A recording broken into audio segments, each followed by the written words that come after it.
جو لوگ خاک کے وطن بیچ کے کھا جاتے ہیں، اپنے ہی قتل کا کرتے ہیں تماشا کیسے. سر آپ نے یہاں پہ شہیدوں کے خون کی بات کی. جو APS کا ثانیہ ہوا تھا وہاں بھی بچے شہید ہوئے تھے، تو آپ اس کی رپورٹ کو کیوں پبلک نہیں کرواتے؟ اس کی بات میرے استادوں میں سے ہیں سلمان اکرم راجہ صاحب. تو جہاں ملتے ہیں تو میں انہیں کہتا ہوں کہ سر آپ میرے استاد ہیں، لا میں نے آپ سے پڑھا ہے. کہتے ہیں یار لا تم نے ضرور میرے سے پڑھا مگر آج کل جو تم کر رہے ہو یہ میں نے تمہیں نہیں سکھایا. جونیئر لوئرز ہوتے ہیں جو نئے نئے لا کے فیلڈ میں آتے ہیں، ان کے ویلفیئر کے لیے کچھ نہیں ہوتا. اتنا کٹ تھروٹ کمپٹیشن ہے کہ جب آپ اسٹوڈنٹ لائف میں ہوتے ہیں تو پہلے پیرنٹس کا، سوسائٹی کا، رشتہ داروں کا، دوستوں کا پریشر ہے کہ پرفارم کرنا ہے، آگے نکلنا ہے. جتنے پروفیشنز ہیں ان میں مینٹرز ہیں، مینٹرز ہم آپ کو دیں گے. کوئی ڈیزیز کرونک ہے یا پھر فیملی کے اندر ڈونر اویلیبلٹی نہیں ہے، تو اس صورت میں جو ڈیسیز پرسنز آرگن ڈونیشن کا سسٹم ہے وہ پاکستان میں نہیں ہو رہا. آپ اپنا نام بتائیں اور آپ کا سوال بتاتا ہے کہ آپ کی شخصیت کیا ہے. تو آپ انہیں مخاطب، یہ خود انہوں نے چانس دیا ہے، لیکن میں چاہوں گا کہ آپ سوالات کریں، دل کھول کے کریں، کیونکہ وہ خود چاہتے ہیں. تو کہاں پہ ہے مائک جناب؟ جی بسم اللہ. السلام علیکم. میرا نام مطیع رحمان ہے اور میں لا کا اسٹوڈنٹ ہوں اور راشد لطیف خان یونیورسٹی میں پڑھ رہا ہوں اس ٹائم. جیسے کہ آپ بھی ایک لوئر ہیں، سینئر لوئر ہیں، اور میں بھی لا کا ایک اسٹوڈنٹ ہوں. انشاءاللہ نیکسٹ میں لوئر بنوں گا. میرا بس یہ سوال تھا کہ ہمارے جو جونیئر لوئرز ہوتے ہیں جو نئے نئے لا کے فیلڈ میں آتے ہیں، پہلے تو ان کا سوسائٹی سے پریشر بہت ہوتا ہے کہ لا کر رہے ہو، کچھ نہیں کیا تو لا کر رہے ہو آپ. اس کے بعد جب سوسائٹی میں آتے ہیں تو ان کی مینٹل ہیلتھ کے اوپر بہت زیادہ افیکٹ پڑتا ہے. ان کے ویلفیئر کے لیے کچھ نہیں ہوتا، وہ موسٹلی دھکے ہی کھا رہے ہوتے ہیں. میں یہ چاہ رہا تھا کہ مجھے بتایا جائے کہ یہاں پہ بہت سارے ایسے ہیں دوست میرے جو وکیل بن رہے ہیں، لوئر بن رہے ہیں، تو کیا یہ بیونگ دی یوتھ پروگرام میں کوئی ایسا پارٹ ہے جو لا کے لیے اسپیشلی لوئرس کے لیے ہو، جونیئر لوئرس کے لیے؟ بہت اچھا سوال ہے آپ کا. اور میں آپ کو بتاؤں ہماری سوسائٹی کے اندر نا، اور یہ سب کے لیے، صرف لا کے لیے نہیں ہے، ہماری سوسائٹی میں مینٹرشپ کا کانسیپٹ ختم ہو گیا ہوا ہے. مینٹرشپ کیا ہوتی تھی؟ صحافت کے شعبے میں فاروق صاحب اٹھتے تھے اور مجیب الرحمان شامی صاحب کے پاس جاتے تھے یا سہیل وڑائے صاحب کے پاس جاتے تھے کہ سر میں پہلا سال ہے جرنلزم کا، سر سمجھ نہیں آ رہی، آگے اندھیرا ہے، نظر نہیں آ رہا، کیا کرنا ہے، مجھے گائیڈ کریں. اور جرنلسٹک پروفیشن کے اندر یہ بڑے نارمز تھے، بڑے ایتھکس تھے، لوگ سمجھاتے تھے، پیار دیتے تھے، بتاتے تھے کہ یار یہ وے فارورڈ ہے. اتنا کٹ تھروٹ کمپٹیشن ہے کہ جب آپ اسٹوڈنٹ لائف میں ہوتے ہیں تو پہلے پیرنٹس کا، سوسائٹی کا، رشتہ داروں کا، دوستوں کا پریشر ہے کہ پرفارم کرنا ہے، آگے نکلنا ہے. اس سے آپ نکلتے ہیں، پروفیشن کے اندر آتے ہیں تو پھر پہلے سال میں ہی ایک پریشر ہے سکسیس تک پہنچنے کا، کچھ کمانے کا، کچھ پروو کرنے کا، اپنا نام کمانے کا. مینٹرشپ ختم ہو گئی ہوئی ہے. اور میں آپ کو بتاؤں، دیکھیے آج کل میں دیکھ رہا ہوں سوسائڈل ٹینڈنسیز. مینٹل ہیلتھ اتنا بڑا چیلنج ہے. ابھی میری ایک ریلیٹیو میڈیکل کی اسٹوڈنٹ بھاولپور سے، she shot herself, suicide commit کی، 1.5 مہینے پہلے کی بات ہے. وائی؟ پریشر پڑھائی کا اتنا تھا کہ وہ کوپ اپ ہی نہیں کر سکی and she eventually took her own life. میں یہ ینگ لائر سوسائٹیز بھی ہوتی ہیں بٹ وہ کسی نہ کام کی ہیں. میں فہد صاحب کو کہوں گا کہ مینٹرشپ پروگرام شروع کریں. ایک باڈی، بے شک آپ ریٹن نوٹیفیکیشن کریں through committee, young lawyer society بنائیں، ینگ انجینئر سوسائٹی بنائیں. جتنے پروفیشنز ہیں ان میں مینٹرز ہیں، مینٹرز ہم آپ کو دیں گے. ہم across the political spectrum lawyers اکٹھے کریں گے. میرے استادوں میں سے ہیں سلمان اکرم راجہ صاحب.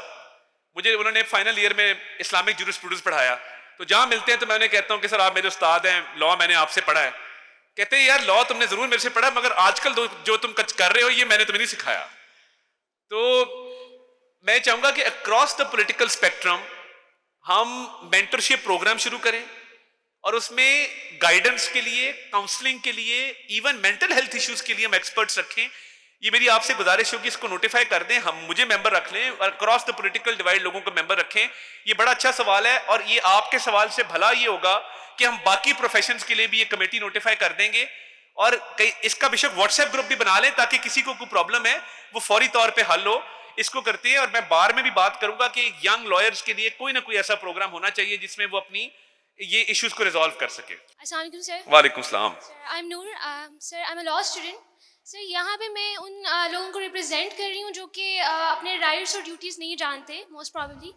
سر وہ کلاس جیسے کہ سر ڈسیبل لوگ ہیں جو کہ آرگن فیلر سے گزرتے ہیں یا اس طرح کی چیزوں سے، سر ان میں سب سے بڑی بات ایک یہ ہے کہ انہیں ایک تو ڈسیبلٹی میں کنسیڈر نہیں کیا جاتا، اور دوسری بات سر یہ ہے کہ وہاں پہ ان پیشنٹس کو ان کے اوپر کیونکہ ٹرانسپورٹیشن آف آرگن پہ بین لگ گیا تھا کہ جو ایک مانیٹر انفیریئر کمیونٹی ہے اسے ان کو یوز نہ کیا جا سکے، ان کے آرگنز لے لیتے تھے سر. لیکن اس کے بعد ایک بڑا لمیٹڈ سرکل بنا دیا گیا کہ جو کسی آرگن فیلر سے پیشنٹ گزرتا ہے تو وہ اپنی امیجر اور ایکسٹینڈیڈ فیملی کے علاوہ کہیں سے آرگن لے نہیں سکتا. تو سر اگر کوئی ڈیزیز کرونک ہے یا پھر فیملی کے اندر ڈونر اویلیبلٹی نہیں ہے تو اس صورت میں جو ڈیسیز پرسنز آرگن ڈونیشن کا سسٹم ہے وہ پاکستان میں نہیں ہو رہا. تو اس کی ضرورت ہے سر، یہاں کیوں نہیں ہوتا؟ اسے کرنا چاہیے تھا کہ اتنی لسٹ ہے سر، 1000 میں نیمز ہیں جن پہ ابھی تک وہ بیچارے اگر کڈنی فیلر سے گزر رہے ہیں تو ڈائلیسس پہ بیٹھا ہوا ہے اور اس میں فل اسٹاپ نہیں ہے. بالکل ٹھیک. تو سر اس میں کیا ڈیسیز پرسنز آرگن ڈونیشن کو نارملائز نہیں کیا جائے؟ بیٹا آپ کا بہت اچھا سوال ہے اور thank you for raising this and I'm glad کہ آپ نے یہ سوال ریز کیا. ادھر ہمارے پنجاب کے اندر بہت برے حالات تھے with regard to organ transplants اور مافیاز ایگزسٹ کرتے تھے. کچھ پرائیویٹ ہاسپٹلس کی ملی بھگت تھی، کچھ ڈاکٹرز کی ملی بھگت تھی. آپ سن رہے ہیں نا میرے جواب؟ تو کچھ ڈاکٹرز کی، کچھ ہاسپٹلس کی ملی بھگت تھی. غریب لوگوں کے گردے نکال کے وہ بیچ دیے جاتے تھے، ان کو ایکسپلائٹ کیا جاتا تھا. اچھا کیا ہوا؟ اللہ بخشے ڈاکٹر فیصل مسعود، اللہ ان کو جنت الفردوس میں جگہ عطا فرمائے، ایک جیم آدمی تھا اور اس ملک کا ایک جینیس ڈاکٹر تھا. وہ کووڈ کے دوران فوت ہو گئے. He was principle of king Edward medical university and he was a genius in his own right. وہ آئے شہباز شریف صاحب کے پاس. انہوں نے کہا سر سمجھ نہیں آ رہی، ہمیں یہ ہیومن آرگن ٹرانسپلانٹ کے حوالے سے نا کچھ کرنا چاہیے. اینڈ دا ڈوئر شہباز صاحب ہے، انہوں نے کہا یار فوری طور پہ لیجسلیشن کریں. So we came up with HOTA, human organ transplant authority. HOTA جو ہے وہ اس وقت فلی فنکشنل ہے. ابھی پچھلے ہفتے بھی میں نے کسی نے مجھے کہا تھا تو ہم نے کیس ریفر کیا وہاں پہ اور وہ کڈنی ٹرانسپلانٹ سکسیسفلی ہوا PKLI کے اندر. اچھا اب ہوٹا کے وہ ایک ہیڈ کر رہے ہیں چیئرمین، پھر مختلف ہاسپٹل سے اس کے ممبرز ہیں. اینڈ یس تھوڑا سا پروسیجر مشکل اس لیے ہے کہ وہ پریفرنس دیتے ہیں بلڈ ریلیشنز کو، پہلا پریفرنس دیتے ہیں اس کے اندر. بٹ آپ نے جو پوائنٹ ریز کیا، پوائنٹ ویل ٹیکن. میں ہوٹا کے چیئرمین سے بھی بات کروں گا اور منسٹر ہیلتھ سے بھی بات کروں گا کہ جو ڈیسیز لوگ اپنے ٹرانسپلانٹ دینا چاہتے ہیں، آرگنز ڈونیٹ کرنا چاہتے ہیں، یا کوئی ایسا سسٹم بن جائے. کئی دفعہ ان آئیڈینٹیفائڈ باڈیز ہوتی ہیں، مارگز میں پڑی ہوتی ہیں، اس کو ہم کیسے یوٹیلائز کر سکتے ہیں تاکہ کوئی زندہ انسان کے وہ کام آ جائے. Point well taken, it will be communicated. مگر شکر ہے کہ ہمارے پاس ہوٹا جیسی اتھارٹی موجود ہے اور میں باقی صوبوں کو بھی انکریج کروں گا کہ یہ اتھارٹی باقی صوبوں کے اندر بھی ہمیں قائم کرنی چاہیے. تھینک یو بیٹا، بہت شکریہ آپ کا. I asked them کہ میڈیا سے ریلیٹڈ یا انفارمیشن سے ریلیٹڈ جو بھی ڈومینز ہیں اس میں کین اٹ بی کہ ہمارا آرگنائزیشنل کلچر جو ہے وہ ریئیکشنری سے شفٹ ہو کے پرو ایکٹیوزم پہ آ جائے. And the answer I got was کہ no that wouldn't be recommended. So ایک تو مجھے اس کی سمجھ نہیں آئی کہ وائی واز دیٹ. میں ریکنسائل کرتا ہوں اس کو. اینی ہاؤ تو جہاں پہ آپ نے بات کی میں وہاں پہ یہ پوائنٹ بھی ریز کرنا چاہوں گی. انہوں نے تھوڑا سا ریلیجیس اسپیکٹ بھی اس میں ڈالا تھا کہ prophet peace be upon him himself was proactive in so many of his approaches, چاہے وہ ڈپلومیٹک ہوتی ہیں یا ادروائز.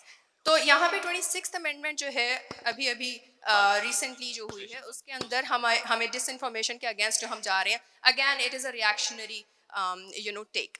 تو کیا اس طرح سے پالیسیز، از دیر پرابیبلٹی کہ اس طرح کی پالیسیز بن سکتی ہیں جو کہ پرو ایکٹیو ہوں ان نیچر؟ اینڈ سیکنڈ آپ کی باتوں سے مجھے ایک اور کویشچن آیا. اٹس تھرڈ ویسے بائی دا وے بس ایک جی چھوٹا سا پوائنٹ ہے کیونکہ کافی لوگ بیٹھے ہوئے ہیں یہاں پہ. میری فلائٹ بھی ہے. دیٹ از کہ آپ نے بات کی پرو ایکٹیو اپروچ کی کہ اوور آل جو ہے وہ ہولسٹکلی لے کے چلنا چاہیے. تو ہولسٹکلی تو ہم پھر پولیٹیکل ڈویژن سے سپرسیڈ کرتے ہوئے کوئی پالیسی بنا سکیں نیشن اسٹیٹ پہ. تو اس کی کیا پروبیبلٹی؟ دیکھیے پہلی بات یہ، میں ابھی 1-2 انٹرنیشنل کانفرنسز میں یہ بات کر کے آیا ہوں.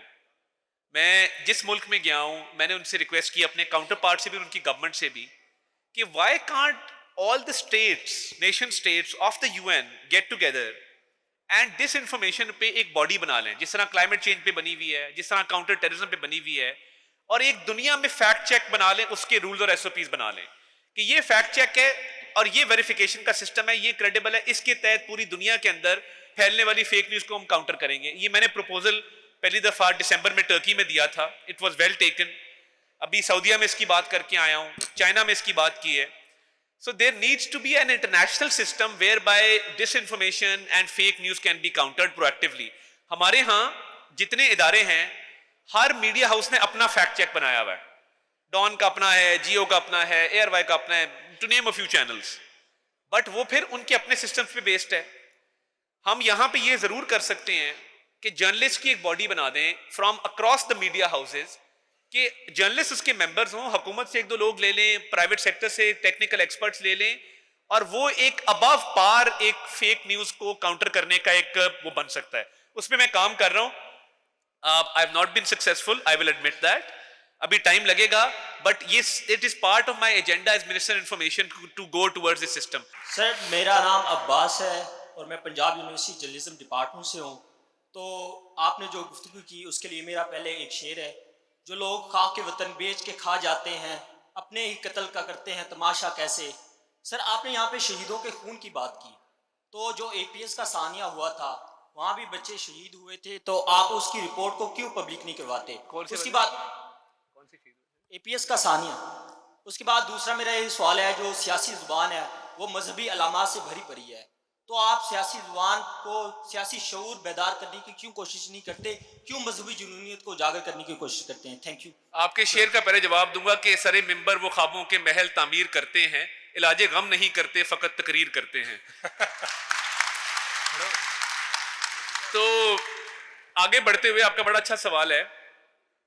اس ملک کے اندر جو دہشت گردی کا ناسور ہے, جو آج بھی پریولنٹ ہے, وہ دہشت گرد جن کی کوئی کوڈ آف ایتھکس نہیں ہے. جب کنونشنل وارفیئر ہوتی ہے نا, اس کے اندر رولز ہوتے ہیں, فوجوں کے درمیان جنگوں کی چیزیں طے ہوتی ہیں, کیا کرنا ہے کیا نہیں کرنا, اور دونوں سائڈوں سے طے ہوتی ہیں.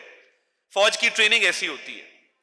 جو دہشت گرد ہوتا ہے, جو نان کنونشنل گوریلا وارفیئر جس کو کہتے ہیں, وہ کسی رول, کوڈ آف ایتھکس, کسی کنونشن کو فالو نہیں کرتا.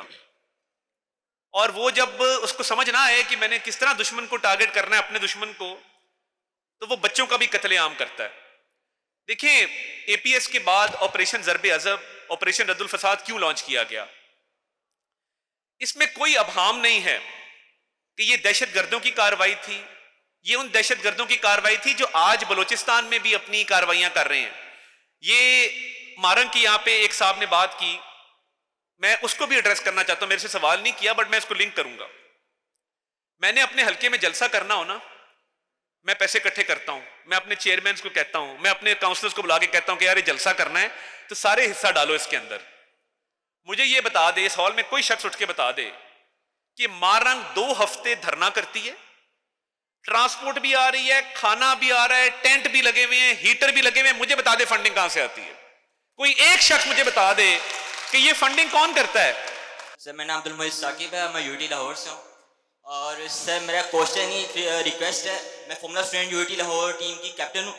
اور سر ہم نے PM پورٹل پہ PM office, PMYP, president office اور CM آفس, ہم نے ان کی میلز کو سر کانٹیکٹ کیا تھا. ہماری ٹیم پاکستان کی نہیں, ایشیا کی واحد ٹیم ہے اس وقت جس نے نہ صرف یہ کہ پاکستان کی یونیورسٹیز کو کمپیٹ کیا اور ہرایا, بلکہ India, Hong Kong, China, Japan اور ایشیا پیسفک کے سارے ریجن کو ڈومینیٹ کرتے ہوئے اس وقت فارمولا اسٹوڈنٹ UK کمپٹیشن کے اندر ہم کوالیفائی کیے ہیں. اس وقت پاکستان کا واحد ٹیم ہے اور ایشیا کی واحد ٹیم ہے. ہمیں سر آپ کی ریکویسٹ,